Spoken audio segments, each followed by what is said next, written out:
this is where our upcycling project begins. All right, well, technically it begins here, but we made some really great cabbage rolls. And by we, I mean my husband, but whatever. So here we are. We've got this great jar. What to do with it? I have gotten a little bit of inspiration from my last project that I did that was the Steampunk with air dry clay kind of factoring into it. I thought, ooh, maybe this would be a great way to upcycle a glass jar that was kind of cool. So here's how it went. Once again, using these wonderful molds, I will have a link to them in the description box, as well as my favorite DOS clay. It's pretty simple as far as getting them into shape. I rolled it out and then put it into the molds, trying to keep track of not getting it to land outside the mold so I would have less to sand. Now, some of it I just folded back into it so it would fill up nicely, and some of it I had to slice off because I had too much excess. Now, here's the difference between when I did it on the flat surface of the jewelry box.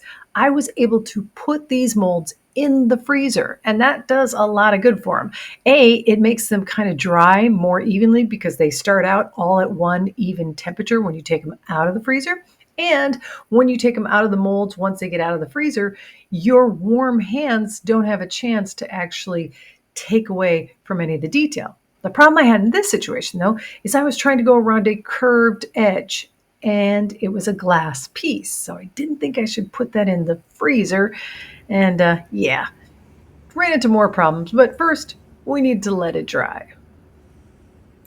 Oh, dry up. All the pieces have fallen off and they're all doing just fine, but they're not quite dry. I'm not going to take a chance. If there's any moisture in here and then I try to apply a paint or anything else, gradually the moisture does come out and it will just pull off the paint that you put on there. Or if you glued it onto something, it'll be like, separate. So let it dry even a little bit longer. So with this being on glass, so I am going to be painting the undersides. I'm not going to do as much detailed as I am going to do for the outside, but you will be able to see it a little bit, so I'm going to have some of it. And speaking of the jar we're doing it to, this is looking great. A little rubbing alcohol ought to clean this right up. Well, I mean, you could just wash it off with anything, but to make it nice for adhering to something else, you put a little rubbing alcohol on it, because any oils in your fingers and stuff, that'll get rid of that too. Painting, painting, painting. This is one coat of this. Now we're going to try for our second coat. And here we have coat number 2, richer and shinier. This random bits of puzzle pieces will become a problem. That doesn't sound good.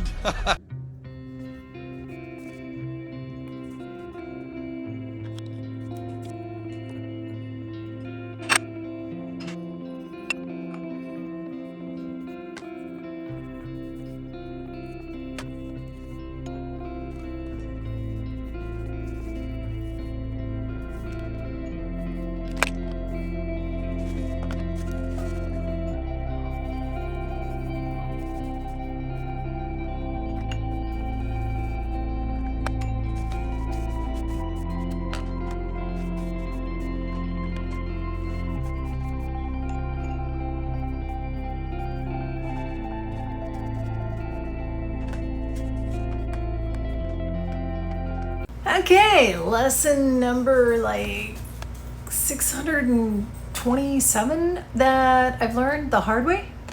Air dry clay, when thin and on a curve, is fragile. Shocker. Just giving you the heads up. Once it's attached to whatever it is you're attaching it to, it's fine. But I'm trying to paint this before I attach it, which I'm now regretting that plan. But just a heads up. I broke a few. Oh, shocker. But you know what? It's all good because it just, more glue. It'll be fine. The puzzles, the puzzles, the puzzles. Puzzles. Ah! Here's the thing. I didn't have enough pictures. Well, I didn't even really look at the pictures either that showed where every piece would go. And did I mention that air dry clay shrinks? So things changed in size. And then I decided to switch the order of the big plates I put on. And well, basically, this was not like a puzzle to put together.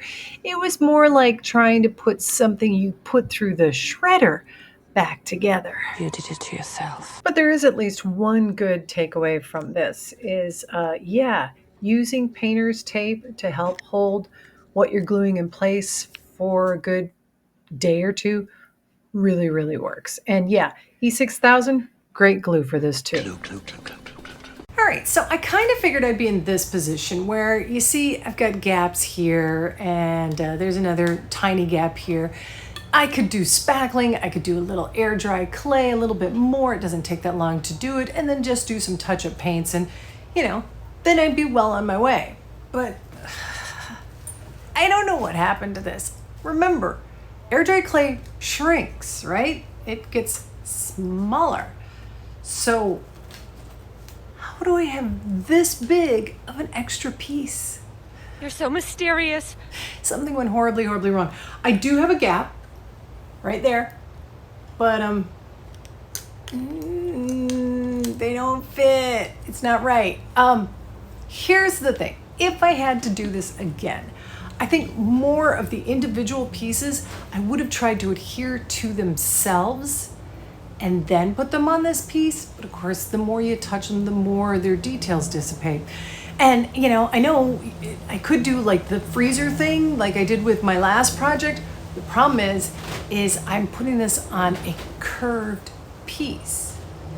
So I guess what? I would have frozen half of it and then done the other half and froze it. I don't know. But I think a little work with some patina will camouflage a lot of issues, and we'll see. If you're being at all entertained by this, it would be greatly appreciated if you click the subscribe button. It really helps out the channel. Oh yeah, so do thumbs up and comments. Hopefully nice ones.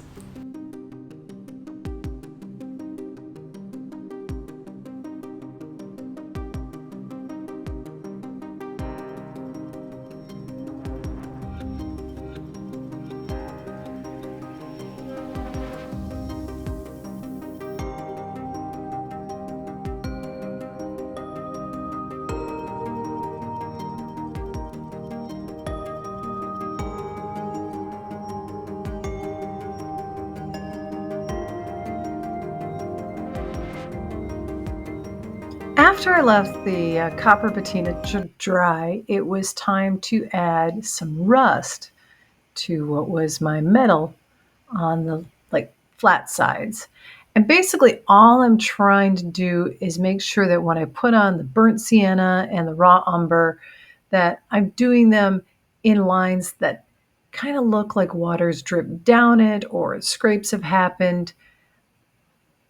And then I ended up just blotting a lot of this off. So it does sort of, soften those lines.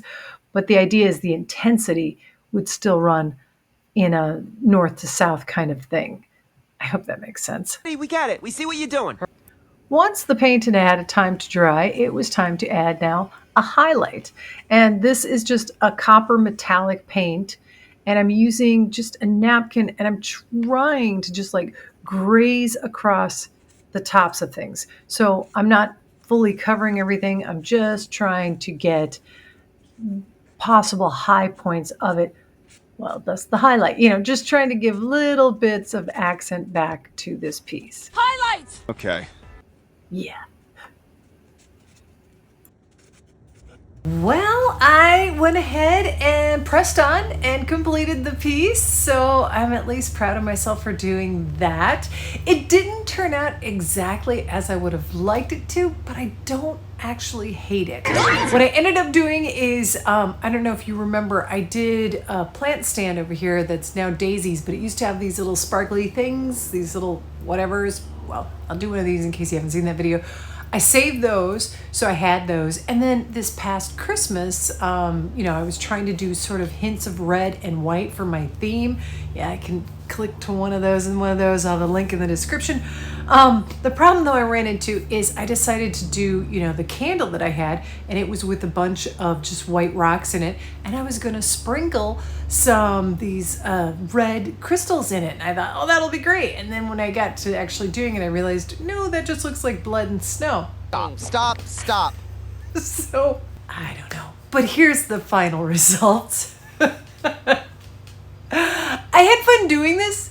I will, I can't guarantee I won't try it again. I think I'm going to just be a little bit more patient with it and a little more measured with it. And that should hopefully have better results. Thanks so much for watching The Asking Spot. But we made some really yummy cabbage rolls with those. And by the term we, I mean my husband. I did help eat them. Anyway, so I can't really include a recipe because he sort of wing it. Wing it? Wing it? Wing it. But here's what happened.